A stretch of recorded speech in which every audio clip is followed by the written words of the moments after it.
मुंबई में मुझे लगता है कि हर आदमी अपनी बातें शेयर करना चाहता है किसी न किसी से, और ये पता होते हुए भी कि सामने वाला सिर्फ सुन रहा है, साथ नहीं देगा। पहले हर व्यक्ति का एक क्रेज़ होता था कि इससे मिलेंगे, उसकी एक आभा होती थी।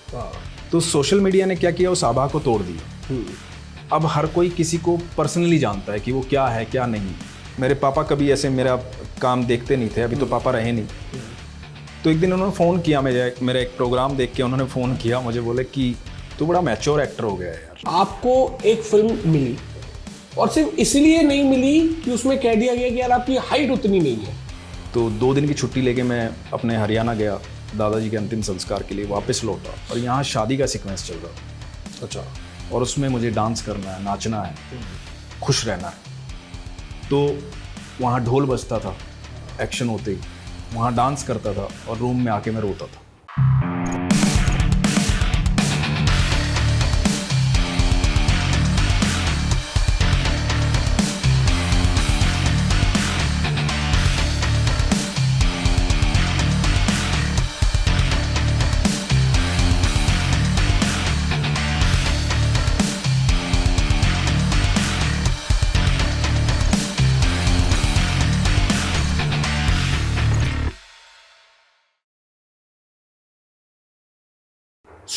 Rest of life best of life podcast के आज के एपिसोड में एक ऐसी शख्सियत अपनी कहानी लेके आए हैं जिन्होंने एक्टिंग की दुनिया में, बॉलीवुड में तो अपना लोहा मनवा ही लिया है, साथ ही साथ अपनी कहानियों को लेके, अपने अनुभव को लेके एक इन्फ्लुएंसर की जर्नी में भी वो सबके दिलों में राज कर रहे हैं।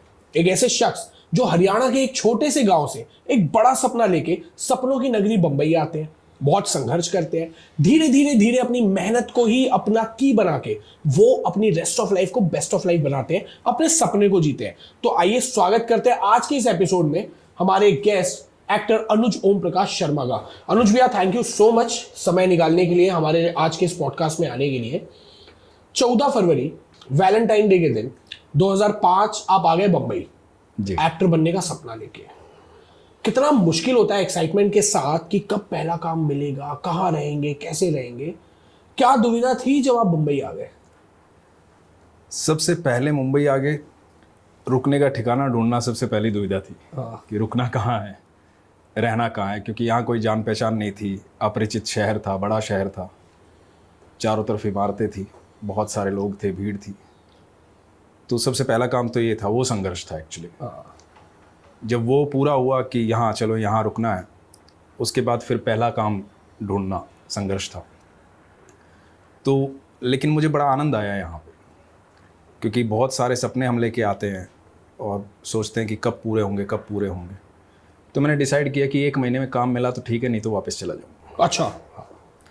तो और ये बात जब मैंने अपने रूममेट्स के सामने रखी तो वो बड़े हंसे। वो बोले यार मैं तो 6 महीने से हूँ, मैं 1 साल से हूँ, मुझे तो अब तक काम नहीं मिला, तो तुझे कैसे मिलेगा?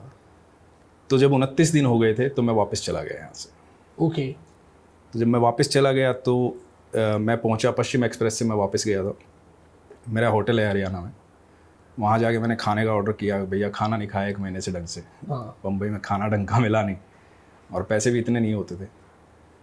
तो वहाँ खाना आया ही था, इतने में फ़ोन आ गया कि परसों आपको सायरा बानो जी ने बुलाया है, आप मुंबई में सायरा जी से मिलने आ जाइए। अच्छा। तो आप यकीन मानना, मैं ये बात होगी करीबन 1 बजे की। 3:30 बजे ट्रेन चलती है सोनीपत से वापस मुंबई के लिए। मैंने ट्रेन वापस पकड़ी, मैं मुंबई आया, सायरा जी के बंगले पे गया, वहाँ दिलीप साहब मिले, सायरा जी मिली, और मैंने अपना पहला शो स्त्री वो शो साइन किया। क्या बात है अनुज भैया। बहुत बार होता है कि हम आते हैं, बहुत मेहनत करते हैं, बहुत बार टीवी में दिखना पड़ता है, और जब कोई पहला बंदा हमें रिकॉग्नाइज कर लेना कि सर एक फोटो या एक ऑटोग्राफ, क्योंकि उस टाइम में मोबाइल उतने प्रचलित नहीं थे, वो पहली फीलिंग कब आई आपको कि जब हाँ पब्लिक के बीच में लोगों ने रिकॉग्नाइज किया यार आप तो वो है ना, एक फोटो मिल सकती है, एक ऑटोग्राफ मिल सकता है? क्या वो किस्सा याद है? हाँ मुझे याद है। मैं बहुत सारा काम करने के बाद 2005 से 2010 तक कोई पहचान बनी नहीं थी। इस दौरान फिल्में भी की, टीवी भी थोड़ा बहुत किया। तो 2010 के आसपास एक शो आया क्राइम पेट्रोल। क्राइम पेट्रोल का एक एपिसोड किया, तो उस एपिसोड में मैं सेकंड लीड में था। तो उससे कुछ जान पहचान तो नहीं बनी, पर हाँ एक शो में काम करके मुझे अच्छा लगा। तो सेकंड एपिसोड के लिए मुझे जब बुलाया गया तो मुझे कहा गया कि ये तूने अच्छे से किया तो लोग पलट के देखेंगे। और वो एपिसोड वाकई बहुत हिट हुआ, आज तक का हिट एपिसोड है वो, और मैंने उसमें काम किया। उसके बाद ऐसा हुआ कि मैं अगले दिन सुबह जब निकला तो लोग पलट के देख रहे थे, साला ये वही तो ये वही नहीं है भैया। हाँ।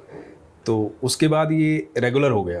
क्राइम पेट्रोल मैंने करीबन 300 एपिसोड की, तो ये रेगुलर हो गया कि अब जहाँ से भी जाता था, अरे यार ये तो वही है। लड़कियां भी डरती होंगी यार। हाँ बिल्कुल। कूद मत पड़े भाई एक हमारा। बार तो अजीब सा हुआ कि मैं क्योंकि उस दौरान भी पैसे तो इतने नहीं होते थे, तो एक मार्केट लगती है, मंडे मार्केट, छोटी सी मार्केट होती है, उसमें सारी चीज़ें मिल जाती हैं ज़रूरत की। तो मैं रुमाल मुंह पे बांध के गया था कि कोई पहचाने ना यहाँ पे, क्योंकि सस्ती चीज़ें खरीदनी है। तो एक औरत थी, उसने आंखों से पहचान लिया, बोले अरे आप तो वही है। मैंने कहा नहीं मैं वो नहीं हूँ। बोला नहीं आप रुमाल उतारिए, आप वही हैं। मैं गारंटी से कह सकती हूँ, इन आंखों को भूल नहीं सकती मैं। तो मैं बड़ा हैरान हुआ, मैं वहाँ से निकला और उस दिन मुझे लगा था कि हाँ अब लोग जानने लगे हैं। तो उसके बड़ी उसकी प्रॉब्लम्स भी उसकी वजह से आई, क्योंकि लिमिटेड पैसे हैं, बहुत महंगी चीज़ें खरीद नहीं सकते हैं। तो कहीं भी कुछ खरीदने जाते तो बार्गेन नहीं कर पाते थे भैया। वो पहले ही बोल देता था अरे आप तो एक्टर हैं, अब कैसे खरीदे, उतरे पैसे ही नहीं है। उसको बोलना था ना एक्टर हूँ भाई, फ्री में दो, थोड़ा कॉम्प्लीमेंट्री दो चीज़ों को। ऐसा होता नहीं है, उनका भी घर चलता है ना। तो ये चीज़ें हुई। लेकिन इस दौरान एक लेडी मुझे मिली एक मॉल में, उसने जो मुझे बात कही वो मुझे आज तक याद है और वो रहेगी मुझे हमेशा याद। तो उसने मुझे कहा, उसने आगे जाके मुझे रोका और उसने मुझे कहा कि एक बार लोखंडवाला में आपको देखा था, काफ़ी देर तक आपके पीछे आती रही मैं, पर आप ऑटो में बैठ के निकल गए थे। तो आज आप मिले हो, मैं आपसे सिर्फ इतना कहना चाहती हूँ कि आप ये फील्ड छोड़ के कभी मत जाना, क्योंकि आप बहुत डिज़र्विंग एक्टर हो और ये बना है आपके लिए, क्योंकि आप जैसे बेहतरीन अभिनेता यहाँ आते नहीं हैं। तो ये पहली बार ऐसी प्रशंसा मैंने सुनी थी जिसने बिल्कुल, उनकी आंखें नीची थी, वो आंखें मिला के बात नहीं कर रही थी और मेरी आंखें गीली हो गई थी ये सुन के कि पहली बार किसी ने ऐसा कहा है कि यहाँ से मत जाना। क्या बात है। बहुत सी बार ये होता है अनुज भैया कि जब आप काम करने आते हैं, अमूमन एक्टर्स ये कहते हैं, बड़े बड़े एक्टर्स कहते हैं कि एक दौर, एक फेज आता है, एक झूला है ना, आप कभी टॉप पे या फिर आपको नीचे आना है, आप फिर ऊपर जाएंगे, कि हमारे पास काम नहीं होता। बहुत सारे एक्टर्स ये कहते हैं कि हमारे पास काम नहीं है, हम घर बैठे हैं। वो एक फेज आपकी लाइफ में भी आया होगा? बहुत बार आया होगा। उस समय भाई घर वालों को भी जवाब देना है, घर भी चलाना है, घर वाले भी देख रहे हैं, खुद को भी संभालना है, और फिर बाहर जाके एक उसी एनर्जी, उसी स्माइल के साथ हमको फिर काम मांगना है। कितना टफ होता है एक एक्टर के लिए इस फेज से निकलना, और आदमी किस तरीके से निकल सकता है? देखिए, सबसे मुश्किल चीज़ होती है उस समय अपने दिमाग को बैलेंस रखना, कि आप व्यवस्थित हैं दिमाग के तौर पे, कि आप सोच पा रहे हैं कि हाँ जो आप करने आए हो वो होगा नहीं होगा कुछ पता नहीं है, क्योंकि ये फील्ड ऐसी है, यहाँ पर कोई गारंटी है नहीं और कोई फॉर्मूला नहीं है, सबसे बड़ी बात ये। लेकिन एक चीज़ मैं उस समय सोचता था कि भैया जब तूने सोचा था एक्टर बनना है, मुंबई जाना है, तो तूने ये भी सोचा था कि चाहे सिचुएशन कैसी भी हो, हालात कैसे भी हो, तुझे डटे रहना है। तो इस हालात में भी तुझे डटे रहना है। हालात तो ऐसे आते रहेंगे और ये फेस करना ही है, हमेशा फेस करना है। और ऐसा बहुत बार होता था कि आप दिन में जाते हो ऑडिशन देने, क्योंकि आप आसपास पता करते हो, ऑडिशन देने जाते हो, उसके बाद आपको बोल दिया जाता है not fit not fit not fit, और ये सुनने की आदत हो गई थी, not fit not fit not fit. तो अब इस नॉट को हटाने के लिए कि हर जगह फिट होना है, उसके लिए मेहनत करनी थी। तो उसके लिए ये था कि मैं घर आता था, उस डिप्रेशन से बचने के लिए मैं अच्छा सिनेमा देखता था। तो मेरी पिछले 17 सालों से एक आदत है कि मैं रोज़ एक फ़िल्म देखता हूँ, चाहे मैं घर पे किसी भी समय जाऊँ, तो एक फ़िल्म देखता हूँ जो मुझे एनर्जी देती है कि नहीं लाइफ में कुछ करना है अभी और आगे करना है। क्या बात है। मुझे किस्सा याद है कि आपको एक फिल्म मिली, और सिर्फ इसलिए नहीं मिली कि उसमें कह दिया गया कि यार आपकी हाइट उतनी नहीं है। वो क्या किस्सा था? वो ये था कि बहुत बड़े डायरेक्टर हैं जिन्होंने बुलाया था मुझे, बुला के उन्होंने मेरा ऑडिशन लिया, उनको ऑडिशन बहुत पसंद आया, बोले बहुत अच्छे एक्टर हो, तो आपको कल तक मैं बताता हूँ। मैंने कहा ठीक है। तो जो दोस्त वहाँ पे प्रोडक्शन हाउस में था, अब क्योंकि हमें तो ये था कि इतने बड़े डायरेक्टर्स में मिल के आया हूँ तो कुछ ना कुछ तो होगा ही, तो मैंने फ़ोन किया उनको निकलने के बाद। तो उन्होंने कहा शाम को बताता हूँ। शाम को बात हुई मेरी, तो उन्होंने कहा कि आपकी हाइट छोटी रह गई है, किरदार बहुत अच्छा था, पासपोर्ट पूछा गया था, लंदन में शूटिंग थी, तो मुझे लगा कि चलो अब शायद ज़िंदगी बन जाएगी। तो मैंने कहा ठीक है, उनसे बोलिए कि मुझे एक बार और मिलना है। हाँ। तो बोले कि ठीक है मैं बोलता हूँ। तो अगले दिन बुलाया गया, तो यहीं लोखंडवाला में एक जूते बनाता है, तो मैंने उसको जाके बोला कि यार मुझे हाइट बढ़ानी है, थोड़ा सा इंसोल जो है वो डाल दे, हाँ। थोड़ा सा ऊंचा दिखूं, बड़ा दिखूं। और आप यकीन मानना, मैं 2-2.5 इंच की सोल डाल करके मैं ऑफिस पहुंचा, मुझसे चला नहीं जा रहा था। हाँ। और मैं पहुंचा, वहाँ जाके खड़ा हो गया, सर मेरी हाइट बढ़ गई है, अब बताइए क्या करना है। तो फिर क्या रिएक्शन था? तो वो हंसे, उन्होंने कहा कि नहीं तुम बहुत अच्छे एक्टर हो, मैं कभी फिर इस्तेमाल करूँगा, अब ये किरदार तो मैंने किसी और को दे दिया है।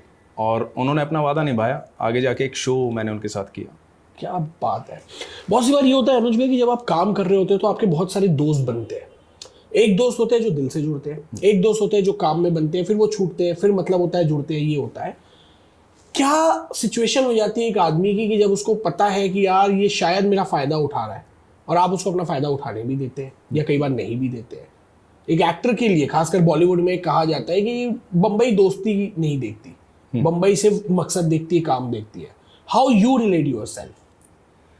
देखिए, हम बहुत सही सवाल है आपका। हम दोस्त इसलिए बनाते हैं कि हमारी संगत ऐसी रहे कि हम कम से कम अपना जो डिप्रेशन है या जो भी हम सोच रहे हैं उसमें एक हमें साथ मिले, अपनी बातें शेयर कर पाएँ। मुंबई में मुझे लगता है कि हर आदमी अपनी बातें शेयर करना चाहता है किसी न किसी से, और ये पता होते हुए भी कि सामने वाला सिर्फ सुन रहा है, साथ नहीं देगा, फिर भी शेयर करना चाहता है। तो कई बार मजबूरन दोस्त बनाने पड़ते हैं। दोस्त तो होते ही नहीं है क्योंकि प्रोफेशन ऐसा है, बहुत रेयर ऐसा होता है। 17 सालों की जर्नी मेरी रही है यहाँ पे, तो गिने चुने दोस्त हैं और वो अच्छे दोस्त हैं, शुरू से हैं, आज तक हैं। पर ऐसी सिचुएशन बहुत बार आती है ज़िंदगी में कि जहाँ आपको लगता है कि नहीं भैया ये आपसे चीट कर रहा है, आपको धोखा दे रहा है, फिर भी आप इसके साथ बैठे हो। वो साथ बैठना इसलिए मजबूरी होती है क्योंकि आपके साथ कोई होता ही नहीं है। मुझे जाकिर खान की एक लाइन याद आती है, हम पिछले हफ्ते साथ थे, उन्होंने बड़ा कहा कि पूरी दुनिया में बंबई एक ऐसा शहर है जहाँ पूरी देश से लोग आते हैं, वहां रहते हैं, और एक ऐसा अकेला शहर है कि जहाँ इतनी चमक दमक के बाद हर आदमी अकेला है। तो बंबई में एक चलन है हाउस पार्टी का, कि जब हम रात को भी घर जाते हैं अकेले तो हमको फिर कोई लोग चाहिए होते हैं, भाई तुम आ जाओ, पार्टी करते हैं, पार्टी करते हैं। इतने अपनों के बीच या इतने लोगों के बीच भी अकेला रहना, सरवाइव करना, ऐसी कौन सी 3 चीज है जो एज अ ह्यूमन आपको हमेशा मोटिवेट करती है, हेल्प करती है कि नहीं यार डिप्रेशन आए, एंजाइटी आए, काम नहीं मिले, लोग चीट करे, काम नहीं बने, खुद से हार गए, थक गए, जो भी बहुत सारी चीजें, 3 चीज ऐसी कौन सी है जो हेल्प करती है कि नहीं यार खड़े रहना है, डटे रहना है, लगे रहना है? उसमें सबसे बड़ी चीज़ ये होती है कि वो आपने पढ़ा क्या है ज़िंदगी भर, कितनी अच्छी चीज़ें आपने पढ़ी हैं, वो आपको मोटिवेट करती हैं। तो जैसे मैंने बहुत सारी बायोग्राफीज़ पढ़ी, उससे क्या हुआ कि मेरा सफ़र आसान हो गया। मुझे लगा कि ये सिर्फ मैं नहीं जी रहा हूँ, मेरे से पहले जितने लोग यहाँ पे आए हैं उन सब ने यही जिया है, तो मैं सही पाथ पे हूँ। तो ये बात मुझे बड़ी हिम्मत देती थी कि मैं सही रास्ते पे हूँ, क्योंकि संघर्ष मैं इसलिए कर पा रहा हूँ क्योंकि मैं रास्ते पे हूँ। मैं रास्ते पे नहीं होऊंगा तो संघर्ष कैसे होगा? तो सबसे पहली चीज़ ये थी। दूसरी चीज़ जो है, जो सबसे ज़्यादा हिम्मत मुझे दिया जिसने, वो था कि मेरा ईश्वर पर बहुत भरोसा है। मुझे लगता है कि हर पल वो मेरे साथ होते हैं, तो वो कभी गलत होने नहीं देंगे मेरे साथ। और यदि उसको देना था, उसको बनाना था, तभी तो यहाँ तक पहुँचा। लेकिन कितने ऐसे लोग हैं जो सिर्फ अपने शहरों में बैठ के ही सोच रहे हैं कि मुझे बम्बई जाना है, करना था, मैं कर सकता था, पर वो नहीं आ पाया। मैं एक बात बोलता था जब मैं थिएटर करता था कि भैया ये शुक्र मनाओ कि मुंबई जो है हिंदुस्तान में है, नहीं तो ज़िंदगी भर वीज़ा भी नहीं लगता। ठीक बात। तो मेरी ये थी पॉजिटिविटी कि नहीं, मैं उस शहर में हूँ जिसके मैंने सपने लिए थे। और तीसरी चीज़ जो होती है कि आपके परिवार का साथ जो है वो हमेशा आपके साथ होना चाहिए, क्योंकि आप पर आपका बिलीव तभी होगा जब आपके परिवार का आप पर बिलीव होगा। क्या बात है। तो परिवार का बिलीव जो है वो मुझे हमेशा मिलता रहा। मेरे फादर जो हैं एयरफोर्स में थे, फाइटर पायलट थे। तो मेरे फादर साहब ने एक बात कही थी, जब मैं पहले दिन मुंबई आया था तो यहाँ की भीड़ देख के मैं घबरा गया था, रहने का ठिकाना मिला नहीं था, तो वापस जाना चाहता था। तो मैं बोलने वाला था उनको कि पापा कल वापस आ रहा हूँ, क्योंकि रहने का ठिकाना भी नहीं मिला और मुझे आदत नहीं थी ऐसा एक कमरे में 6-6 लोग रहने की। तो उससे पहले मेरे फादर ने मुझे एक बात कही थी, मेरे बोलने से जस्ट पहले, कि तू फौजी का बेटा है, हारेगा नहीं। क्या बात है। और ये बात आज तक मेरी ताकत है कि मैं एक फौजी का बेटा हूँ, हारूंगा नहीं। क्या बात है। स्पिरिचुअलिटी और भगवान को मानना, ये 2 चीज आपके लिए अलग अलग है या एक है? पहले तो मुझे नहीं पता कि स्पिरिचुअलिटी को आप लोग क्या कहते हो और भगवान को मानना क्या होता है। देखो, दुनिया में सिर्फ एक ही चीज़ ऐसी है, ईश्वर, जो आपकी ताकत है, जो आपको रिप्लाई नहीं करती। आप उससे अपनी बातें करते हो, हाँ आप अपनी बात रखते हो। वो कभी आपको ऐसे जो विग्रह उनका होता है मूर्त, उसमें से निकल कर कभी आपको रिप्लाई नहीं करते हैं, आपके अंदर मीन मेक नहीं निकालते हैं, आपकी गलतियां नहीं बताते हैं, आपको ये नहीं कहते हैं कि आप ऐसे ऐसे ऐसे ऐसे। जब भी आप उनसे बात करते हो तो आपके मन का बोझ हल्का होता है, आप थोड़े से सरल हो जाते हो। फिर आपको लगता है कि मैंने अपनी बात कह दी, अब ईश्वर मेरे साथ है, तो अगले कदम में वो मेरे साथ खड़ा है, तो वो आपको कॉन्फिडेंस देता है। और कॉन्फिडेंस जब आपके पास आ जाता है तो मुझे लगता है कि हर चीज़ बड़ी आसान हो जाती है। क्या बात कही आपने, बहुत अच्छा कि स्पिरिचुअलिटी, ईश्वर आपके साथ है। फिर भी कई वक्त ऐसा होता है कि हम शिकायत भी करते हैं, लोग करते हैं, और आपका हक है, अगर आप ईश्वर को मान रहे हैं तो आपको शिकायत करने का भी हक है। तो ऐसी कोई ऐसी चीज जो आपको लगी हो, यार मैंने बड़ी नादानी थी लेकिन मैंने ईश्वर से इस चीज की शिकायत करी और उसने मुझे संकेतों के थ्रू जवाब दिया, तो ये कभी ऐसा अनुभव हुआ है? ऐसा बहुत बार हुआ है, ऐसा बहुत बार ऐसे हुआ कि कई बार हमें ऐसा लगता है, जैसे मेरी यात्रा में मुझे लगा एक बार 2006-07 के आसपास चीज़ें अपने आप होने लगी थी और मुझे लगा कि अब तो बन जाएगा काम, अब तो हो जाएगा सब कुछ। तो जैसे ही वो काम होने लगा तो मेरे अंदर बड़ा बड़बोलापन आ गया था। मुझे ये हो गया था कि नहीं यार, अब क्यों मुझे फ़ोटो लेके भागना है लोगों के पास, 4 लोग पीछे खड़े हैं, मैं बनूंगा, मेरे अंदर टैलेंट है, सब कुछ होगा। तो उसे आप घमंड कह सकते हैं, ईगो कह सकते हैं कि बहुत सारे लोगों को इग्नोर कर दिया, बहुत सारी चीज़ें इस तरह से हुई। और फिर मुझे एहसास हुआ जैसे ही वो सब कुछ पलट गया और वो ख़त्म हो गया, क्योंकि यहाँ बातें रोज़ होती हैं, उस समय इतना पता नहीं था। वहाँ उस समय क्या होता था कि हर व्यक्ति की बात ये लगती थी सत्य यही है, सच यही बोल रहा है, जो सपने दिखा रहा है वही सच्चे सपने हैं, सब कुछ वैसा ही होगा जैसा सामने वाले ने बोला है, क्योंकि रोज़ उन्हीं उम्मीदों पर अगला दिन चलता था। तो लेकिन वैसा होता नहीं था। तो फिर समझ में आया कि नहीं भैया, यहाँ बहुत सरल हो जाना है, जो हो रहा है वो तो हो ही रहा है और जो होना होगा वो भी होगा, लेकिन आपको सिर्फ एक चीज़ पर अड़े रहना है, वो है आपका जो फोकस है, आपको बनना क्या है, उस पर आपकी ईमानदारी संपूर्ण होनी चाहिए। बाकी लोग क्या कहेंगे, लोगों से क्या कहना है और कितनी बातें कहनी है, क्योंकि जैसे ही सपने दिखने लगते हैं आदमी उन सपनों को बोलना शुरू कर देता है कि ये होगा ज़िंदगी में, अब ये होने वाला है, अब कामयाबी आने वाली है, मेरा ये चल रहा है, मेरा वो चल रहा है। कोई भी खाली नहीं है, हर कोई खाली है लेकिन कोई भी खाली नहीं है, बातों से भरा हुआ है। तो वो आदत मेरी भी थी कि नहीं भैया, अब देखना ये हो जाएगा, अब देखना स्टार बन जाएंगे, अब ये हो जाएगा। फिर एक दिन समझ में आया कि समय से पहले बोला गया शब्द मौसम के आने से पहले गए फल के तोड़ने के बराबर होता है। क्या बात है। तो ऐसा फल तोड़ना क्यों है जो अभी कच्चा है, उसे पकने दें, पकेगा और टूटेगा, स्वाद सबको आएगा, सबको दिखेगा क्या कर रहे हैं क्या नहीं कर रहे हैं। तो एक उस चीज़ पे मैंने उस समय कंट्रोल किया कि नहीं, ये नहीं करना है। उसके बाद आगे बढ़ते गए और सफ़र जारी है, आनंद ले रहे हैं इसका। सही है। कभी ऐसा हुआ होगा रास्ते में आप जा रहे होंगे और लोग मिलके कहते होंगे यार तुमने बड़ा गलत किया उस लड़की के साथ, जिसने आपको स्क्रीन में देखा होगा कि आपने किसी लड़की के दुपट्टे फाड़े थे राइड पेट्रोल करते हुए, किसी को लूटा होगा, खून भी किया होगा। कभी कोई ऐसा भोलेपन में, कोई बच्चा होता है, कोई लेडी होती है, तो कभी ऐसा कोई किस्सा हुआ उसमें आपका रिएक्शन कैसा रहा था कि यार मैं वैसा हूँ नहीं, मैं ऐसे तो दिल से थोड़ा साफ सुथरा ही हूँ? तो ये बात बिल्कुल सही है, ऐसा बहुत लोगों ने बोला मुझे। जब मैं क्राइम पेट्रोल कर रहा था, मैं सड़कों पे निकलता था, तो बहुत लोग बोलते थे अरे ये तो वो है, अरे ये तो विलन है, विलन खलनायक है ये तो, अरे तो वो रेप करता है, गुंडा है ये। तो एक ने आकर के मेरे साथ बड़ा झगड़ा किया, बोले अरे तुम इतने छोटे से दिखते हो, तो तुम इतने गोरे हो, वहाँ काले दिखते हो, इतनी बदमाशी करते हो, तुम्हें शर्म नहीं आती ये सब करते हुए? तो फिर आपका क्या रिएक्शन था? तो मैं हंसा उनकी बात पे, मैंने कहा थैंक यू फॉर कॉम्प्लीमेंट, अच्छा लगा सुन के कि मैं अपना काम ईमानदारी से करता हूँ और आपको अच्छा लगता है। सही है। बहुत सी बार ये होता है अनुज भैया, आप जब फिल्म कर रहे होते हो तो आप उसको अपने अलग ढंग से करना चाहते हो, और एक ये होता है कि कैरेक्टर की डिमांड भी हो, डायरेक्टर का रहता होगा, कुछ बड़े सेट्स होते होंगे, इतने लोग हैं, उस समय बहुत सारी चीज़ें चल रही है और ऐसा मूवमेंट होता नहीं होगा, लेकिन फिर भी कभी कुछ ऐसा रहे एक एक्टर के तौर पे कि यार आपके मन में ना कुछ बैक ऑफ द माइंड कुछ चीज़ें चल रही है, शायद कुछ घर का सेटबैक हो, या हो सकता है कि कोई दोस्त को बुरा लगा हो, आपके अंदर कुछ चीज़ें चल रही हो और आपको कुछ अलग ही परफॉर्म करना हो। तो एज एन एक्टर कितना डिफिकल्ट होता है जो आपकी अंदर की मनोदशा है उसके विपरीत एक्टिंग करना या उसको संभालना। ये दर्शन भाई आपने बहुत अच्छा सवाल पूछा है, मैं इससे गुजरा हूँ। 2010 के आसपास मेरे दादाजी एक्सपायर हो गए थे और मैं एक शो करता था उन दिनों, और टेलीविज़न शो में क्या होता है कि आप एक दिन की भी छुट्टी आपको मिलती नहीं। तो 2 दिन की छुट्टी लेके मैं अपने हरियाणा गया दादाजी के अंतिम संस्कार के लिए, वापस लौटा और यहाँ शादी का सीक्वेंस चल रहा था। अच्छा। और उसमें मुझे डांस करना है, नाचना है, खुश रहना है। तो वहाँ ढोल बजता था एक्शन होते ही, वहाँ डांस करता था और रूम में आके मैं रोता था। अच्छा। फिर एक चीज़ जो मुझे हमेशा याद रहती थी, मेरे दादाजी ने मुझे बोला था अपने कर्म से हमेशा ईमानदारी करना। वो मैं वहाँ करता था लोगों के लिए, और वास्तविक जो अनुज शर्मा था वो आकर के रोता था। तो बहुत मुश्किल पीरियड था मेरे लिए, और वो लगातार काफ़ी लंबे समय तक मुश्किल पीरियड रहा मेरे लिए। फिर ये फील्ड जो है ना, समझ में आती है कि यहाँ पे भावनाएं जो है ना वो बेची जाती हैं, होती नहीं है। तो और ये सच भी है, तो भावनाएं बेची जाती हैं, होती नहीं है, क्योंकि वो इमोशंस जो आपके हैं वो सिर्फ आपके ही हो, किसी और के हो ही नहीं सकते। तो उनमें रहना सीख लिया, अब तो आदत हो गई है। सही है। आपने फिल्म भी की है, टीवी भी की है, वेब सीरीज भी की है। पर्सनल फेवरेट क्या है? टीवी करते रहना, फिल्में करना, वेब सीरीज करना, या एक्टिंग काम है, तीनों में जहां मिल जाए वहां करना?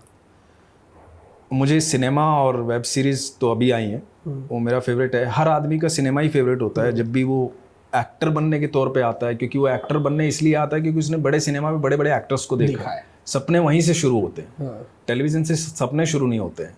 कुछ लोगों के सपने शुरू होते हैं, उनको टीवी करना होता है, लेकिन मेरे सपने वहीं से शुरू हुए थे कि इतने बड़े स्क्रीन पे इतना बड़ा आदमी दिखता है, यार ऐसा बनना है कुछ। तो मैं तो उसी के लिए आया था, और आज भी मेरी चॉइस वही है। ग्रेट। कोई ऐसा डायरेक्टर जिसके साथ आपको इच्छा है कि यार मुझे ये एक बार काम करे ना तो मेरा बेटर वर्जन वो निकाल सकता है? Favourite director? ऐसे बहुत सारे डायरेक्टर्स हैं, पर ये तब तक मैं कह नहीं सकता जब तक उनके साथ काम ना कर लूँ, क्योंकि काम का तरीका भी पता होना चाहिए मुझे। कि मैं उनके साथ काम करके ही बता सकता हूँ कि ये मेरा वो वर्जन। ख्वाहिश तो होती है ना कि यार ये इसके साथ काम करना है। तो मुझे एज टीचर जो है, आज तक जितने डायरेक्टर्स के साथ मैंने काम किया, मैं उन्हीं के बारे में बात करूँगा, तो वो संजय लीला बंसाली। That's great. तो अब एक थोड़ा अपन रैपिड फायर खेलते हैं। बिना कुछ सोचे समझे जो चीज़ पहले जुबान पे आए आपको बोलते जाना है, बहुत ज़्यादा टाइम लेना नहीं है हमको। Favourite actor, favourite actress? Favourite actor actress तो बहुत सारे हैं दर्शन भाई, लेकिन एक अल पचिनो। Actor, actress? एक्ट्रेस पे कभी इतना ध्यान नहीं दिया यार। ऐसा तो हो नहीं सकता। सीरियसली बहुत सारी हैं, बहुत सारी हैं। तब्बू हैं, उर्मिला मातोंडकर हैं, और बहुत सारी हैं।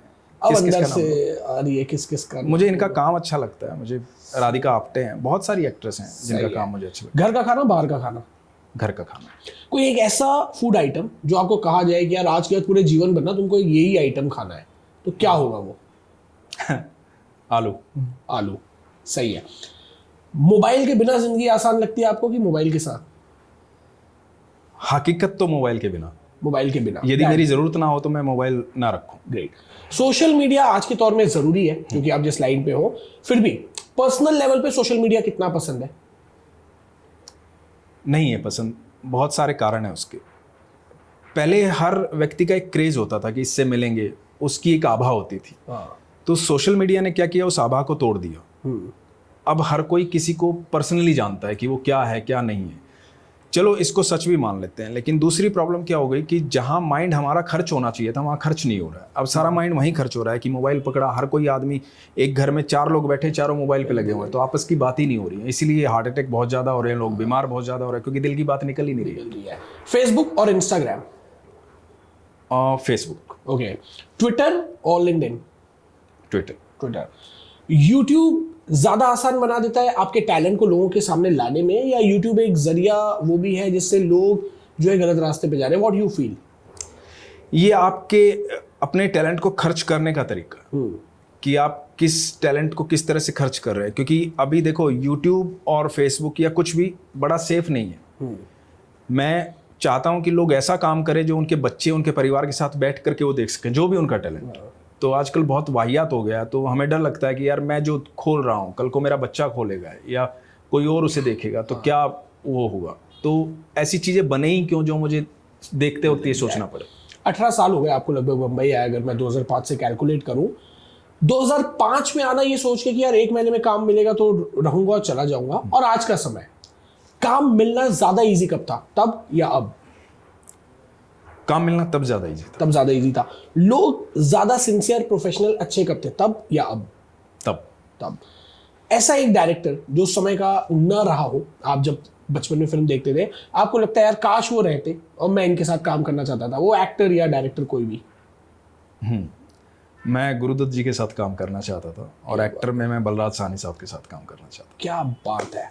फेवरेट टूरिस्ट अट्रैक्शन जगह जहां आप जाना चाहते हो? था। मनाली ऑलवेज। मनाली ऑलवेज, हिमाचल। हाँ सही है। एक ऐसा क्रश सपोज जो उस जमाने में रहा होगा, हर लड़के का रहता है, और उसने मना कर दिया होगा कि यार साले तुमसे तो शादी नहीं करूंगी, और आज जब देखती होगी टीवी में या कभी फोन करती होगी कि यार गलती हो गई, आज जिसके तुम मामा बने हो शायद पापा होते, तो कभी कुछ ऐसा होता है फोन वोन या मैसेज वैसेज आते ऐसा हैं? मौका ही नहीं मिला यार, मतलब मैं जो पहली लड़की मिली उसी से शादी कर ली मैंने। क्या बात है। तो अब जो मिलती होंगी तो उनके लिए कुछ चांस रहता होगा? अब वो विचार ही नहीं रहे। विचार ही नहीं रहा है। सही है। अनुज भैया कुछ चीजें अब थोड़ा हम पूछते हैं। What is your definition to make the rest of your life best of your life? Present में रहो, सबसे महत्वपूर्ण ये है, हाँ क्योंकि भूत और भविष्य की कोई नींव है नहीं, वो है भी नहीं। यस प्रेजेंट है, और प्रेजेंट को यदि आप खूबसूरत बना लेंगे, अच्छा बना लेंगे, ईमानदारी से जी लेंगे, तो सब कुछ सही रहेगा। सही है। आपने अपनी जर्नी शुरू की एज ए इन्फ्लुएंसर भी, आपके वीडियोस में रेगुलर देखता रहता हूँ, आप अध्यात्म की बात करते हैं, बहुत सारे ऐसे किस्से बहुत अच्छे तरीके से सुनाते हैं। तो कितना इंपॉर्टेंट है, आप उसको एज अ शौक कर रहे हैं, आपको लगता है कि आपकी जिम्मेदारी भी है उन कहानियों के थ्रू अगर किसी लोगों की लाइफ चेंज हो, लाइफ में परिवर्तन आए? कैसे टाइम मैनेज करते हैं शूटिंग के बीच, इसके कंटेंट पे, इसकी शूट पे, इसके एडिट पे? देखिए दर्शन भाई, जब आप खुद एक बहुत अच्छे स्पीकर हैं, मैं आपको भी कई बार सुनता हूँ, और मुझे लगता है आप भी अपने समय को मैनेज करते हैं उस चीज़ के लिए, लोगों को समझाने के लिए, बोलने के लिए। और हर व्यक्ति की एक ड्यूटी बनती है, यदि लोग उसे सुनना पसंद करते हैं, कि वो समाज के लिए कुछ करे, क्योंकि यही है हमारे पास करने के लिए, जो आप भी कर रहे हैं, मैं भी कर रहा हूँ। तो जो मैसेज आपको आते हैं ना इनबॉक्स में कि सर मैं सुसाइड करने वाला था लेकिन आपकी ये कहानी सुनी और मेरे अंदर हिम्मत आई, वो चीज़ उसको अलग तरीके से हिम्मत दे रही है। मुझे इसलिए हिम्मत दे रही कि पता नहीं ऐसे कितने और लोग हैं जिनको मैं बचा सकता हूँ, या जिनके लिए मैं बोल सकता हूँ, या जिनकी ज़िंदगी बदल सकती है, तो मुझे बोलना चाहिए। तो फिर मुझे वो समय निकालने में ऐसा लगता नहीं कि यार मैं ये समय क्यों निकाल रहा हूँ। आपको अगर मौका मिले अनुज भैया कि आपको दुनिया के किसी एक ऐसे शहर में जाना है जहां पे आप रहे और उसके अलावा आपको कहीं ट्रैवल करना बैन हो, बंबई को छोड़ के, वैसा कौन सा शहर होगा जहां पे आप जाएं और अपना पूरा जीवन वहां रह सकते हो? सोनीपत। बड़ा ऑब्वियस सा क्वेश्चन था, मेरी गलती हो गई ये पूछने पे। ठीक है, 3 ऐसे रिचुअल्स, नहाना धोना ये सब बेसिक छोड़ के, 3 ऐसे रिचुअल्स जो आप बहुत पहले से फॉलो करते आ रहे हो और आज भी चाहे आप कितने बिजी रहे कुछ रहे, उन रिचुअल्स को आप छोड़ते नहीं हो अपनी डेली रूटीन के। एक फिल्म देखना, ग्रेट, रोज एक फिल्म देखता हूँ। एक मैं भगवान से डेली बातें करता हूँ। ये पूजा नहीं है, पूजा करने का एक तरीका अलग होता है, मैं डेली उससे बैठ के बातें करता हूँ, अपने मन की सारी बातें उसके सामने रखता हूँ। तीसरी जो चीज़ है वो ये है कि मैं डेली अपने घर जब भी जाता हूँ, आप मेरे घर कभी जाएंगे तो बहुत सारे कैलेंडर्स आपको रखे दिखाई देंगे। तो जो दिन मुझे ऐसा लगता है कि आज का दिन असफल हुआ, बेकार हुआ, मैं जाके उस पर क्रॉस कर देता हूँ। तो मैं लास्ट में मंथ के गिनता हूँ कि कितने दिन इस महीने के कामयाब दिन थे। क्या बात है। एक्चुअल कामयाबी क्या है आपके लिए? What is the real success या ट्रू सक्सेस? खुद प्रसन्न रहना, अपने परिवार को प्रसन्न रखना, और उसके बाद आपके पास यदि काबिलियत है तो अपने समाज को, अपने देश को प्रसन्न रखना। क्या बात है। बिजनेस जो है, आज की जो इंडस्ट्री है वो भी एक बिजनेस पर्सपेक्टिव पे आ गई है चीज़ें। हर आदमी अपना फंड मैनेज करता है, फाइनेंस मैनेज करता है। बहुत से एक्टर्स जो है, मैंने देखा होगा सोशल मीडिया में, आपने भी देखा होगा, गेमिंग ऐप को प्रमोट करते हैं, है ना, चंद पैसे के लिए आप लोगों को बोल रहे हैं कि आप आइए इसमें गेम खेलिए। वो एक प्रकार का सट्टा है, जुआ है। बड़े बड़े एक्टर्स ये कर रहे हैं, बड़ी बड़ी होर्डिंग्स लग रही है। What's your take on this कि अगर आपकी कोई कहे कि यार आप भी इसको प्रमोट करो तो आप कितने पैसे लोगे या नहीं लोगे, या कितना सही है कितना गलत है ये? यार जो गेमिंग वाला ये सिस्टम है, ये मुझे खुद देख करके बड़ा इरिटेट करता है। क्योंकि मुझे लगता है कि किसी भी सेलिब्रिटी को, जिसको ईश्वर ने ऐसा मौका दिया है कि लोग उसे सुने, उसको अपना आदर्श माने, तो उसकी ड्यूटी बनती है समाज के प्रति कि वो कुछ अच्छा दे के जाए। तो और मुझे नहीं लगता कि ये चीज़ कुछ अच्छा दे रही है किसी को। तो मैं तो ये कोशिश करूँगा कि मुझे ऐसे काम मिले जिससे मैं समाज को कुछ दूँ। ग्रेट। सो मतलब आप अग्री नहीं करते यार ये चीज़ें खराब है, क्योंकि आपको जब इतना बड़ा मौका मिला है और आप इस चीज़ों पे प्रमोट कर रहे हैं, दैट्स वेरी ग्रेट। नए लड़के जब एक सपना लेके आते हैं कि यार बम्बई जाना है, हमें एक्टिंग करना है, जिन्हें शायद बम्बई के बारे में कुछ पता भी ना हो, ऐसी क्या शुरुआती 3 या 5 टिप्स होगी या गाइडेंस होगा जो आप उनको बताएंगे कि अगर बम्बई आए हो और आप एक्टर बनने का सपना लेके आए हो तो इन 5 चीज़ का हमेशा ध्यान रखो? तो मैं बारी बारी बोल देता हूँ। तो पहली चीज़ तो ये कि कभी भी कोई भी व्यक्ति ये ना सोचे कि बहुत अनएजुकेटेड लोग यहाँ पे हैं, बहुत पढ़े लिखे लोग एक्टर बनते हैं। तो पढ़ाई लिखाई बहुत ज़रूरी है, स्टडी सबसे पहली चीज़। That's it. दूसरी चीज़ ये है कि जो भी आप बनना चाहते हैं, एक्टर या कुछ भी, आप अपने आप को एक बार सामने खड़ा करें आईने के और वास्तविकता में पहचानें कि आप क्या इस चीज़ के लिए तैयार हैं, आपका पोटेंशियल वो हाँ, है या नहीं। आप वास्तविकता जानते हैं अपनी। क्योंकि बहुत सारे सपने आप ऐसे देखते हैं जिन सपनों का कोई मायने रखते नहीं है, कोई महत्व होता नहीं है, लेकिन सपने सच होते हैं। उसके लिए दृढ़ संकल्प चाहिए आपको ये पता होना चाहिए कि इस मार्ग पे जब मैं चलूंगा तो बहुत सारी ऐसी चीज़ें आएंगी जो आपको वापस धक्का देंगे, क्योंकि समंदर है और लहरों से टकराना है। तो ज़रूरी नहीं है और बिना तैयारी के आप आ जाओगे तो आप डूब ही जाओगे यहाँ पे। तो दूसरी चीज़ ये। तीसरी चीज़ ये है कि आपकी 2 चीज़ों पे बड़ा तगड़ा काबू होना चाहिए। वो है एक भूख, दूसरी नींद। आपको कभी भी भूखा रहना पड़ सकता है किसी भी रास्ते पे, क्या बात है, और कभी भी आपको नींद को खोना पड़ सकता है। तो आपको आराम से कंप्रोमाइज़ करना ही नहीं है, आप आराम छोड़ देना आपको। तो चौथी चीज़ ये है कि समाज जो है आपको ताने मारेगा ही मारेगा। आपको 100 में से 95 लोग ये मिलेंगे जो आपको अपनी असफलता की कहानी सुनाएंगे। उस समय आपको डटे रहना है अपने फोकस पर। वो जो दृढ़ निश्चय आपने लिया था आईने के सामने खड़े होकर के, उसको याद करना है और कहना है अपने आप से, नहीं भैया आगे बढ़ना है। ये वो लोग हैं जो नहीं बन पाए इसलिए अपनी कहानी सुना रहे हैं, तो मुझे आगे बढ़ना है, मुझे पॉजिटिव सोचना है, इसमें क्या करना है क्या नहीं करना है। और 5वीं चीज़ ये कि जो भी आप काम कर रहे हैं उसका इतने दिल से सम्मान करें, इतने दिल से इज्जत करें। आप यकीन मानना, जब आप चीज़ों की इज्जत करेंगे, चीज़ें आपकी इज्जत करना शुरू कर देंगे। क्या बात है, वेरी इंप्रेसिव। अब जाते जाते कुछ 2-3 चीज़ें मैं पूछना चाहता हूँ कि मेंटल हेल्थ एक टैबू है जो इंडिया में हावी ज़्यादा हो रहा है। मुझे लगता है कि ये ना डिप्रेशन का एक मार्केटेड इंप्रेशन है, उतने लोग हैं नहीं जितना दिखा दिया जाता है या बेच दिया जाता है। आसपास के लोगों को जब आप सुनते हो कि कोई यार डिप्रेशन के नाम पे गांजा खींच रहा है, ये इंडस्ट्री में बहुत सुनने को मिलता है कि आपकी इंडस्ट्री में नशा बहुत होता है, लोग ड्रग्स लेते हैं, लोग गांजा पीते हैं, लोग मतलब गलत रास्तों पे चले जाते हैं, अपनी सक्सेस को हैंडल भी नहीं कर पाते। ये भी हम जब दूर से सुनते हैं कि वो बड़ा एक्टर था, उसने यार उसके बाद 2 साल काम नहीं मिला तो वो चले गए। हाउ इम्पॉर्टेंट कि आप अपनी सक्सेस पे भी अपने ज़मीन या अपनी धरातल, अपने व्यक्तित्व को बना के रखें, पहला। और क्या तरीका हो सकता है, क्योंकि मैं आपको बहुत साल से जानता हूँ, आप ग्राउंडेड है, हमेशा नॉर्मल, हम चीज़ों में बात कर रहे हैं, लेकिन मैंने कभी आपके मुंह से ये नहीं सुना कि यार मुझे ड्रग्स लेने जाना है। लेकिन जिस इंडस्ट्री में आप हो, खुद को बचाना भी बड़ा मुश्किल होता होगा। जहाँ 5 दोस्त बोल रहे हैं कि एक कुछ ऐसा खींचते हैं, कितना मुश्किल होता है। देखो दर्शन भाई, मुझे लगता है कि खाली इस इंडस्ट्री की बात नहीं है। तो जिसको नशा करना है वो तो कहीं भी रह करके कर सकता है, किसी भी फील्ड में कर सकता है। और जिसको असफल और सफल होना है, उसकी परिभाषाएं अलग अलग किसी भी इंडस्ट्री में हो सकती हैं। तो बात सिर्फ फिल्म इंडस्ट्री की नहीं है, ये बहुत अच्छी इंडस्ट्री भी है। लोग उस एंगल को देखते नहीं है या ये हाईलाइट ज़्यादा हो जाती है। तो बहुत अच्छे लोग भी यहाँ हैं जिन्होंने ज़िंदगी भर शराब नहीं पी, नशे नहीं किए। ऐसे भी मेरे कई दोस्त हैं जो सिर्फ एक्टिंग को ही अपना नशा मानते हैं, जैसे मैं मानता हूँ। लेकिन एक चीज़ ज़रूरी है आपकी ज़िंदगी में, आप किसी भी फील्ड में हो, आपको सफलता और असफलता के पैमाने को पहचानना जरूरी। सफलता है क्या बेसिकली? आपको ये सोचे कि यार मुझे इतना बड़ा बन जाना है, कि इतना बड़ा पहुंच जाना है कि मेरे पास अरबों रुपया हो, खरबों रुपया हो। किसी की सफलता ये है कि मुझे एक बड़ी गाड़ी लेनी, किसी की सफलता ये है मुझे बड़ा घर लेना, किसी की सफलता ये है कि मुझे इतनी बड़ी फिल्म करनी, किसी की सफलता ये। तो सफलता के अलग अलग पैमाने हैं। तो सफलता कोई निर्धारित नहीं है कि यही सफलता है। मुझे लगता है कि सफलता सबसे बड़ी ये है कि आप जब भी आईने के सामने जाएं तो आपको अपने आप पर प्राउड फील होना चाहिए। आपको ये महसूस होना चाहिए कि आप ऐसे माता पिता की संतान है जिसने संस्कार दिए थे और जो कभी हारी नहीं और कभी हारेगी नहीं। क्या बात। तो वो हमेशा याद रखना चाहिए कि आपके माता पिता ने, जब आप निकल के आते हैं अपने घर से, एक छोटे शहर से या किसी भी शहर से, ये बहुत बड़ा शहर है मुंबई, सपनों का शहर बोला जाता है, तो माया नगरी भी बोला जाता है। तो बहुत बड़ा शहर है, यहाँ सब कुछ बड़ा बड़ा है, छोटा कुछ भी नहीं है।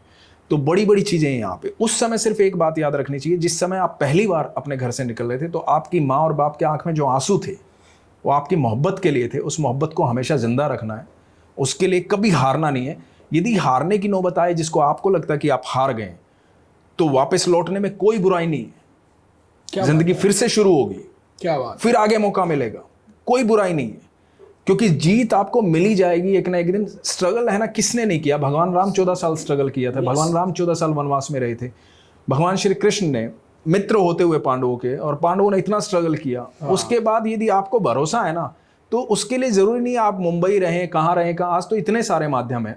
आपको यदि भरोसा अपनी काबिलियत पे, तो एक दिन आता है जब ईश्वर खुद आपका रथ चलाते हैं और आप कामयाब हो जाते हैं। क्या बात है। हो, मुझे तो मजा आ रहा है और मुझे विश्वास है कि ये एपिसोड ना आप एक बार शुरू से लास्ट तक फिर देखना, तो आपको बहुत सारे ऐसे इनसाइट्स, ऐसे पॉइंट्स, ऐसे टॉपिक मिलेंगे जिससे आप खुद अपनी लाइफ से कनेक्ट कर सकते हैं। मेरा आखिरी का एक सवाल है अनुज भैया, best compliment you ever get क्या था, किससे था? और best advice you ever get, वो क्या थी और किसने दी थी? बेस्ट कॉम्प्लीमेंट मेरे फादर ने मुझे दिया था। मेरे पापा कभी ऐसे मेरा काम देखते नहीं थे, अभी तो पापा रहे नहीं। तो एक दिन उन्होंने फ़ोन किया, मेरा एक प्रोग्राम देख के उन्होंने फ़ोन किया, मुझे बोले कि तू बड़ा मैच्योर एक्टर हो गया है यार। क्या बात है। तो उस दिन मुझे एहसास हुआ कि हाँ, शायद अब मैं कुछ करने लगा हूँ, क्योंकि मुझे उसी कॉम्प्लीमेंट की हमेशा वेट थी, उसका इंतज़ार था कि कोई माने ना माने मुझे फ़र्क नहीं पड़ता, लेकिन मेरे पापा को ये मानना चाहिए कि जो फैसला मैंने लिया था वो सही था। तो वो बेस्ट कॉम्प्लीमेंट था मेरे लिए। और जो दूसरा आपने पूछा बेस्ट एडवाइस क्या थी, बेस्ट एडवाइस मुझे एक पास्टर थे, फादर जो होते हैं चर्च में। तो क्योंकि मैं हरियाणवी हूँ, तो बाय बर्थ ईगोस्टिक हूँ, थोड़ी सी ईगो रहती है। वो एक कहावत है ना कि हरियाणा में बोला जाता है, भाई साहब मैं आपको एक तकलीफ दे सकता हूँ। हाँ, तो हरियाणी में पलट के बोलता है दे के देख। तो वो तो हाँ, वो दे के देख, तो वो थोड़ी सी रहती है, वो ब्लड में है। तो एक व्यक्ति ने मुझे कहा था कि जीवन में कुछ भी याद रखे मत रखे, बस एक बात याद रखना, जिंदगी में बहुत सारे तूफान आते हैं। तो जब भी तूफान आए ना, दो चीज़ें होती हैं। नदी का तेज बहाव आएगा तो दो चीज़ें होती हैं, एक पेड़ होता है जो खड़ा रहता है ऐसे, और एक घास होती है जो तूफान के उस बहाव के साथ ऐसे झुक जाती है, और तूफान चला जाता है, वो फिर खड़ी हो जाती है, लेकिन पेड़ उखड़ जाता है। तो तूफान कितना भी आए, तू डाउन टू अर्थ रहना, सिंपल रहना, साधारण रहना, वो तूफान चला जाएगा तो फिर खड़ा हो जाएगा। क्या बात है। So thank you so much कि आज आप हमारे पॉडकास्ट पे आए। और मुझे मालूम है कि आपने कहा था कि एक ऐसे डायरेक्टर जिसके साथ आप काम करना चाहते हो, उसमें आपने संजय लीला भंसाली साहब का नाम लिया जी। एंड मुझे नहीं पता ये न्यूज़ रिवील करना है या नहीं करना है, बट आई एम श्योर कि बहुत जल्दी हम आपको उनकी किसी फिल्म या वेब सीरीज़ में ज़रूर देखें। तो हमारी पूरी rest of life, best of life team की तरफ से आपके आने वाले करियर के लिए बहुत सारी शुभकामनाएं, and I am sure you gonna make the rest of your life best of your life. और आज की हमारी इस बातचीत से, आपके इनसाइट से, आपके पॉइंट से बहुत से व्यूअर्स अपनी भी रेस्ट ऑफ लाइफ को बेस्ट ऑफ लाइफ बनाएंगे। Thank you so much.